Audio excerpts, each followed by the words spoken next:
Hadis ini sangat masyhur, dikenal dengan hadis tawasul dengan amal saleh, menjadikan amal saleh sebagai perantara. Nah, Bapak Ibu bisa lakukan, misal contoh ada satu hal yang kita rasa terdesak sekali. Kita bisa mengatakan misalnya antara kita sama Allah, nggak perlu orang lain tahu. Misalnya ibu-ibu lagi dengan mukenanya di sejadahnya habis sholat duha, habis sholat malam misalnya. Kemudian berdoa mengatakan, ya Allah, sesungguhnya aku pernah melakukan ini dan itu. Misalnya menemani ibunya di rumah sakit, pernah memberikan kebutuhan ayah, misal contoh. Dan itu tidak harus orang tua ya. Bisa pasangan hidup, bisa anak, bisa sahabat, bisa sebuah lembaga misalnya masjid, yayasan yang pernah kita bantu antara kita sama Allah. Tapi ini memang amal yang bisa dikatakan tidak ada orang tahu. Amal-amal yang rahasia sekali gitu. Makanya ulama mengatakan usahakan ada amal rahasia antara engkau sama Allah yang bisa kau gunakan setiap saat. Karena makin terbuka, makin diketahui oleh orang, makin kita ngomong maka makin kecil kemungkinan bisa dipakai gitu ya. Nah, dan ini kalaupun dipakai seperti di dunia tidak akan hilang pahalanya di akhirat. Tidak dikurangi pahalanya di akhirat. Ini betul-betul Allah berikan kita bonus bisa menjadikan amal soleh kita perantara antara kita sama Allah. Dan nanti Bapak Ibu tinggal bilang sama Allah, ya Allah, sesungguhnya pada saat saya sedang menemani ibu saya di rumah sakit, misalnya saya membiayai kehidupan ayah saya, atau saya membantu saudara saya, atau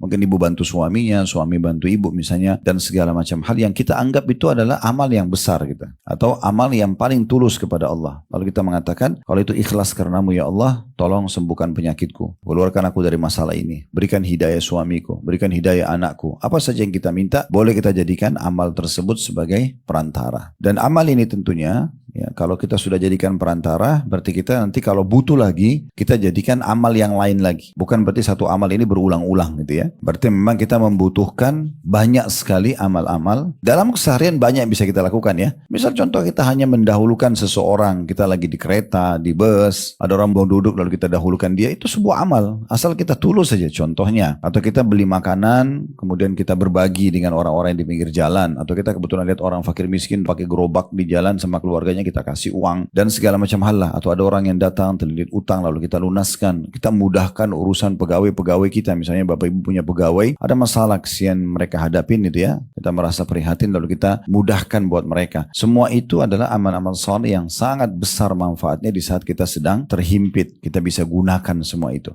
Nah, ini namanya tawasul dengan amal saleh. Nah, ini termasuk amal yang bisa kita jadikan sebagai pegangan kita.